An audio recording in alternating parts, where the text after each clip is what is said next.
Welcome dear student. आज हम लोग इंजीनियरिंग मैथ्स के टॉपिक रैंक ऑफ मैट्रिक्स को स्टडी करने जा रहे हैं। इस मॉड्यूल के बाद you will be able to describe what is the rank of a matrix. You will be able to calculate the rank of a matrix using echelon form, and also you will be able to find the rank of a matrix using normal form. So application point of view से देखा जाए तो rank बहुत जो है widely applicable है जब system of linear equation को आप सॉल्व करते हैं, या आपको ये पता करना हो कि ये जितने वेक्टर्स हैं वो लीनियरली इंडिपेंडेंट है या डिपेंडेंट है। तो मैथमेटिक्स में इसका वाइडली एप्लीकेशन है। मीन्स अगर बहुत सारे सिस्टम्स हैं, हमारे पास n क्रॉस n की मैट्रिक्स है या m क्रॉस n कोई भी जनरल रेक्टेंगुलर मैट्रिक्स है, और हमें ये पता करना हो कि क्या जितने भी इक्वेशंस है सब आपस में कुछ डिपेंडेंट इक्वेशंस भी है या नहीं है।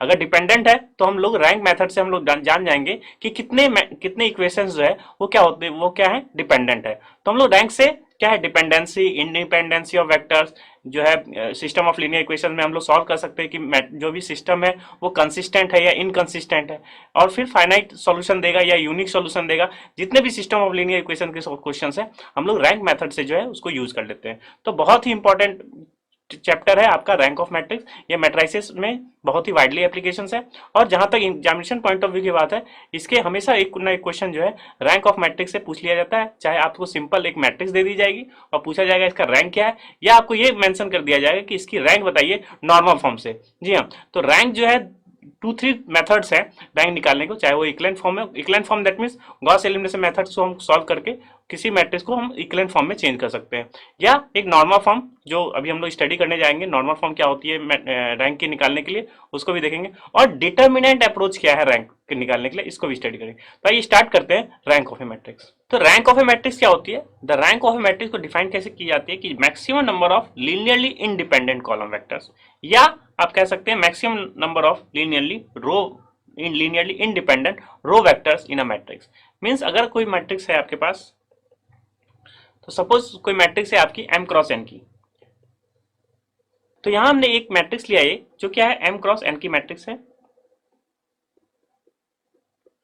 तो यहाँ इन जनरल मींस आपकी हो सकता है मैट्रिक्स n क्रॉस n की नहीं हो। In general system of linear equation में जैसा भी हम लोग स्टडी भी कर चुके हैं कि कोई भी m क्रॉस n की सिस्टम्स हो सकती है। तो यहाँ देख रहे हैं m क्रॉस n की कोई सिस्टम है, तो क्या कहा जा रहा है कि maximum number of linearly independent vectors या linearly dependent vectors.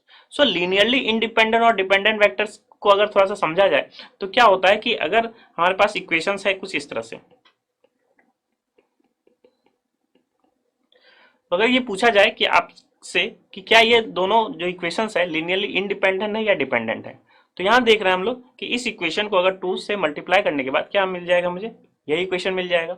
Means this equation is dependent upon this equation. Means दोनों इक्वेशंस क्या हो गए, डिपेंडेंट हो गए। एक ये इक्वेशन क्या हो गया, डिपेंडेंट हो गए। तो ओवरऑल आप सिस्टम इस इक्वेशन को सॉल्व नहीं कर रहे हैं, दो इक्वेशन को नहीं सॉल्व कर रहे हैं, आप ओवरऑल किस सिस्टम को सॉल्व कर रहे हैं, एक ही इक्वेशन को सॉल्व कर रहे हैं, या ये या फिर क्या कर रहे हैं, ये इक्वेशन को सॉल्व कर रहे हैं। तो इसी तरह से हो सकता हो m इक्वेशंस है और n अननोन्स है, या हो सकता है n इक्वेशंस और n अननोन्स है। तो इसको किस तरह से आइडेंटिफाई करते हैं, यहाँ तो हम लोग देख लिया कि दिस इज सेम इक्वेशंस। जो इक्वेशंस 2x + 2y = 0 और x + y = 0 को सॉल्व करने बोला जाए, तो आखिर आप किसको सॉल्व कर रहे हैं, x + y = 0। दैट मींस एक इक्वेशन क्या हो गई, डिपेंडेंट हो गई दूसरे से, तो ये लीनियरली इंडिपेंडेंट नहीं है। अगर आपसे ये पूछा जाए कि क्या ये लीनियरली डिपेंडेंट है या इंडिपेंडेंट है, तो यहाँ देख रहे हैं कि कुछ ऐसा से मल्टीप्लाई और करने से ये इक्वेशन हमें नहीं मिल पाएगा। तो ये करते कैसे हैं मैट्रिसेस से?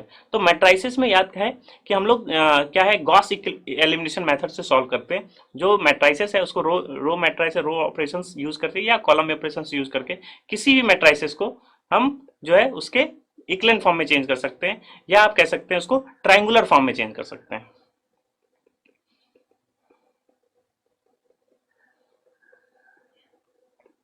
हम किसी भी मैट्रिसेस को उसके ट्रायंगुलर फॉर्म में चेक कर ले और ये देख ले कि maximum number of non zero रोज कितने हैं।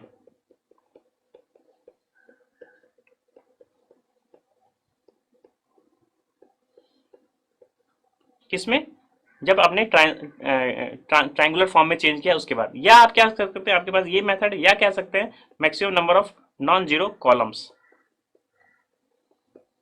ये जो बताता है, यही बताता है आपको क्या ये लीनियरली डिपेंडेंट है या इंडिपेंडेंट, कितने ऐसे वेक्टर्स जो है लीनियर डिपेंडेंट है या इंडिपेंडेंट है। अगर यहाँ की बात करें, इस इक्वेशन की बात करें, तो ये अगर मैट्रिक्स फॉर्म में लिखेंगे तो क्या लिखेंगे, 2 2 1 1, यही लिखेंगे। ट्रायंगुलर फॉर्म में बनाने के लिए सबसे पहले इसको जीरो बनाएंगे। इसको जीरो बनाएंगे तो देखते हैं कि क्या कर सकते हैं। या तो आप स्वाइप कर सकते हैं R1 रो को पहली, जो कि आसान हो जाती है हमारी प्रॉब्लम, 1 1 2 2 हो जाएगी। अब इसमें हम इसको ट्रायंगुलर फॉर्म में चेंज करने के लिए सबसे पहला एम क्या होगा, इसको हमें क्या करना होगा, जीरो बनाना पड़ेगा। इसको जीरो बनाने के लिए क्या करेंगे, R2 - 2 R1 करते हैं। R2 - 2 R1 कर दे तो ओवरऑल क्या हो गया हमारा, रो तो पहला रो का तो एज इट इज 1 1 ही रहा। लेकिन सेकंड रो में क्या हुआ, सेकंड रो देखिए, सेकंड रो में आपके पास जो भी इक्वेशन आई वो जीरो आई। हम बनाने इसको जीरो लेके चले थे, लेकिन क्या हो गया, ये भी जीरो बन गया। R2 - 2 R1 किया आपने तो ये भी जीरो हो गया। अब आपसे बोला गया maximum number of non zero row. अब ये जो है ट्रायंगुलर फॉर्म में क्योंकि डायगोनल से जो है जितने भी नीचे हो वो क्या होना चाहिए, जीरो होना चाहिए। Of in n cross n matrix में, m क्रॉस n मैट्रिक्स में भी हम इसी टाइप से सॉल्व कर लेते हैं। लेकिन यहाँ देख रहे हैं इस पर्टिकुलर एग्जांपल में देख लिया कि क्या है, एक पूरा नॉन जीरो, एक ही रो ऐसा है जो नॉन जीरो रोज है, तो इसकी रैंक क्या हो गई, आप कहेंगे 1। इसकी रैंक क्या हो गई, 1। रैंक 1 क्यों हो गई, क्योंकि ये इक्वेशन जो भी हमें क्या करना था, maximum number of linearly independent rows या इंडिपेंडेंट कॉलम, तो एक ही ऐसा रो है जो क्या है, इंडिपेंडेंट है। दैट मीन्स दूसरा रो जो था वो क्या था, डिपेंडेंट हो गया था।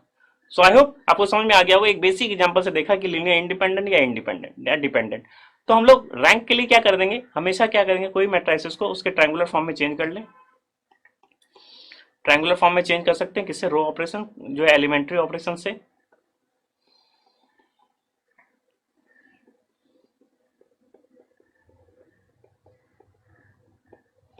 सो एलिमेंट्री ऑपरेशन से चेंज करें, जो भी ट्रायंगुलर फॉर्म में आएगा उसमें हम लोग क्या चेक करेंगे, maximum number of non zero रोज, या क्या चेक करेंगे, मैक्सिमम नंबर ऑफ कॉलम। तो स्टेप क्या है आपका किसी भी मैट्रिसेस में रैंक निकालने के लिए, उसे ट्रायंगुलर फॉर्म में चेंज कीजिए एंड देन जो चेंज ट्रायंगुलर फॉर्म में आया है उसमें क्या करेंगे, हम चेक करेंगे maximum number of non zero रोज और नॉन जीरो कॉलम। सो यही स्टेप्स है किसको निकालने के लिए, रैंक बतानी है इस मैट्रिक्स की। अगर ए मैट्रिक्स है तो रैंक ऑफ ए बताइए। रैंक ऑफ ए को जनरली रिप्रेजेंटेशन इस टाइप से भी इन जनरल हर बुक में आपको इस टाइप का रिप्रेजेंटेशन मिल सकता है, रैंक ऑफ ए। ठीक है, ये इसका क्या है, एक रिप्रेजेंटेशन है। तो इस रैंक को निकालने के लिए क्या करेंगे, हम इसको गॉस एलिमिनेशन मेथड से इसकी इक्विवेलेंट फॉर्म में चेंज करेंगे या इसको ट्रायंगुलर फॉर्म में चेंज करेंगे। सो गॉस एलिमिनेशन मेथड से हम इसको ट्रायंगुलर फॉर्म, जिसको हम लोग क्या कहते हैं इक्विवेलेंट फॉर्म है, उसमें चेंज करेंगे। तो क्या ट्रायंगुलर फॉर्म, जैसा कि बताया कि डायगोनल्स के जितने भी एलिमेंट्स होंगे उसको हम क्या करेंगे, जीरो बनाएंगे। डायगोनल्स के जितने भी बिलो होंगे उसको क्या करेंगे, जीरो बनाएंगे। अब यहाँ बात है कि इसको ट्रायंगुलर कैसे बनाएंगे, क्योंकि ये तो कितने क्रॉस की है, 3 क्रॉस 4 की मैट्रिक्स है। तो इसको हम जीरो बनाने की कोशिश करेंगे, क्योंकि इसमें अगर देखा जाए तो यही एक डायगोनल हो सकता है, कहेंगे नहीं डायगोनल, लेकिन हमारा एम क्या होगा, इसको जीरो बनाना, इसको जीरो बनाना और इसको जीरो बनाना। इसको जीरो बनाते हुए चलेंगे और यहाँ देखेंगे कि अगर जीरो बन जा रहा है तो अलग बात है, नहीं तो कोई बात नहीं, उसी हिसाब से हम उसको जो है ऑब्जर्वेशन करेंगे। तो हमारा पहला एम है इसको जीरो बनाना, इसको जीरो बनाना, इसको जीरो बनाना। तो इसको क्या किससे जीरो बनाएंगे, हम ऑपरेशन गॉस एलिमिनेशन मेथड से सॉल्व करके इसको ट्रायंगुलर फॉर्म में चेंज करेंगे। तो हमारा एम है क्या, इसको जीरो बनाना, इसको जीरो बनाना। तो क्या करें, हमारा ट्रांसफॉर्मेशन किस हिसाब से होगा, तो सबसे पहले देख रहे हैं कि यहाँ क्या है, जीरो। तो यहाँ जब भी जीरो होता है तो हम ट्रांसफॉर्मेशन कर नहीं सकते हैं। इसको क्या करें, आइदर इस रो को यहाँ ले जाएं, या आप कह सकते हैं किसी कॉलम को ट्रांसफर कर लें। तो हम लोग सबसे पहले 1 को ऊपर शिफ्ट कर दें।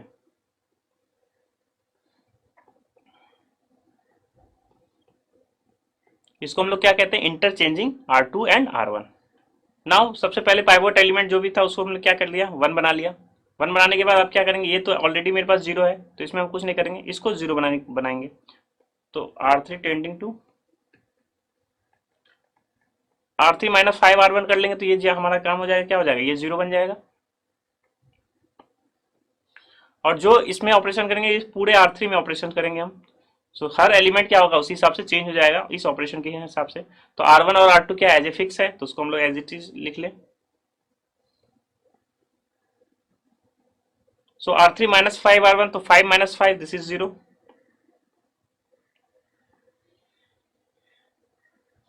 And this will be 8 4 and 4।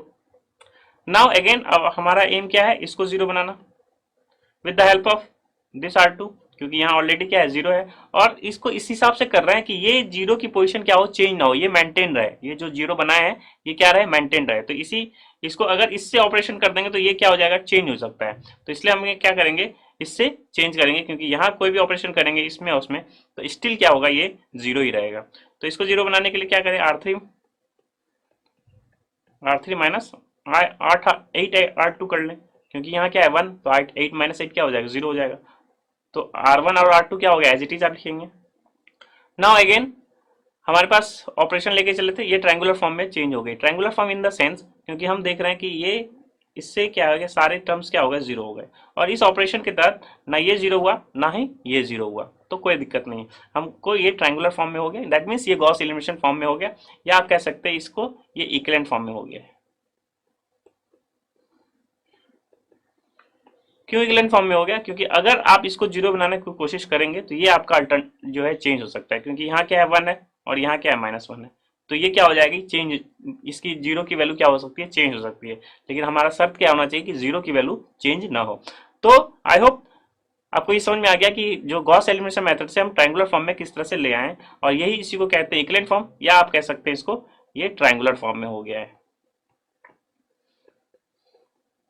अब जो डेफिनेशन है, डेफिनेशन क्या कहती है, आप maximum number of non zero रोज को देखिए, या आपको क्या कहिए, maximum number of linearly independent. तो लीनियरली इंडिपेंडेंट का ही मतलब है कि maximum number of non zero रोज खोजना, किसमें, इक्विवेलेंट फॉर्म में।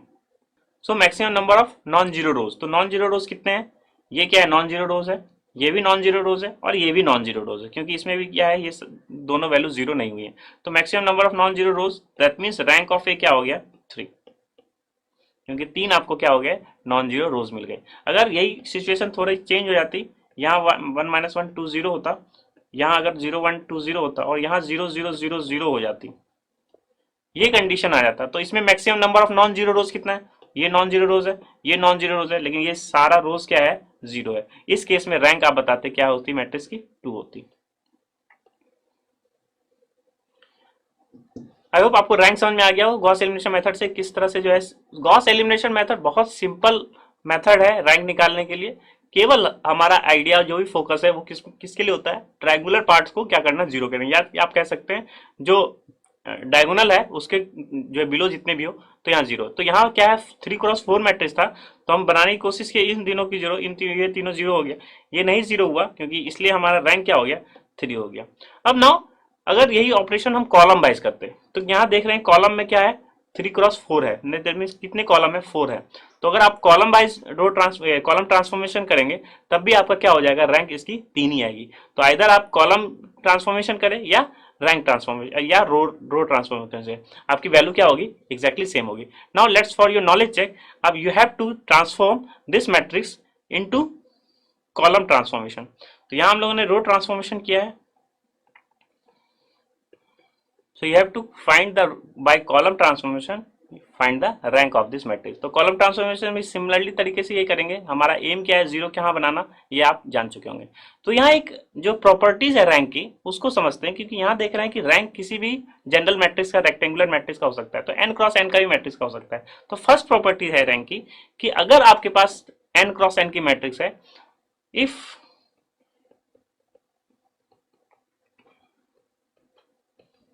मीन्स अगर आपके पास स्क्वायर मैट्रिक्स है, तो आप सबसे पहले उसको क्या करिए, डिटर्मिनेंट चेक कर लें।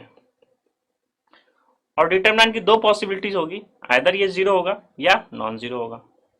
सो अगर नॉन 0 हो गया तो दैट मीन्स आप ये समझ सकते हैं कि रैंक ऑफ ए जो होगी वो एग्जैक्टली इक्वल्स टू n की होगी। अगर स्क्वायर मैट्रिक्स है, सिंपल आप डिटर्मिनेंट निकालिए, not equal to 0, that means rank क्या हो गई, n।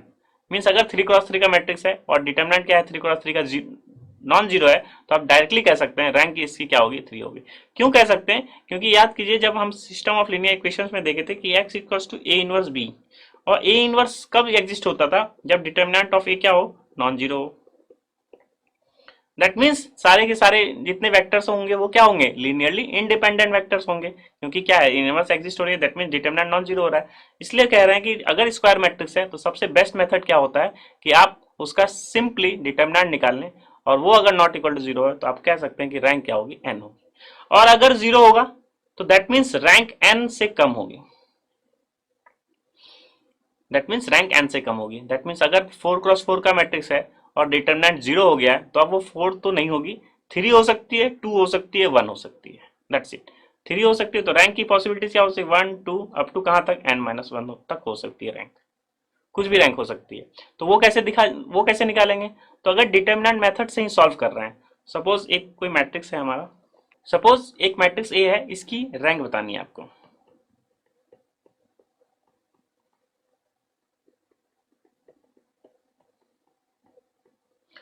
इसकी आपको क्या करनी है, रैंक बतानी है। तो रैंक के लिए क्या करेंगे हम, इसको 3x3 का मैट्रिक्स है, 3x3 का मैट्रिक्स है तो डिटरमिनेंट क्या होना चाहिए, इसकी डिटरमिनेंट की वैल्यू चेक कर ले, 0 होगी या नॉट इक्वल टू 0 होगी। तो सबसे पहले इसकी डिटरमिनेंट चेक कर लें। सो डिटरमिनेंट ऑफ ए की वैल्यू क्या हो गई, -24 हो गई, which is not equal to 0 है। हमने क्या किया, जस्ट ऑपरेट कर दिया, रो वाइज को क्या कर लिया, ओपन कर लिया। आप सैरस रूल्स भी यूज कर सकते थे जो डायरेक्टली डिटरमिनेंट निकाल लेता है। तो रो वाइज को ऑपरेट कर लिया तो डिटरमिनेंट की वैल्यू क्या होगी, नॉट इक्वल टू 0, और मैट्रिक्स की ऑर्डर कितना है, 3x3 की, तो आप डायरेक्टली कह सकते हैं कि रैंक क्या होगी इसकी, 3,